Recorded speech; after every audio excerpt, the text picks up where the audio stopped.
Hi everyone, आज मैं लेके आई हूँ ज़ूडियो का ये मियामी परफ्यूम।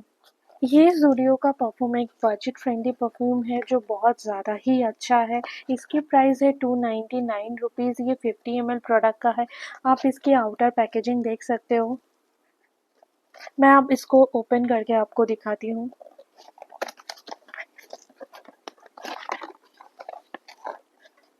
मैंने इसको बहुत ज़्यादा ही यूज़ किया है। ये मेरी बहुत ही पसंदीदा क्यूट सा परफ्यूम है।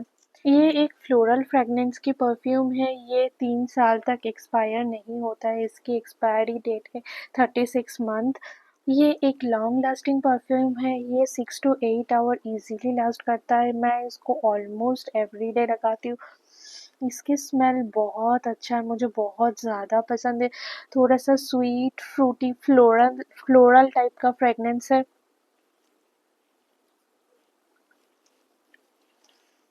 बहुत ज़्यादा अच्छा है। You should definitely go for it.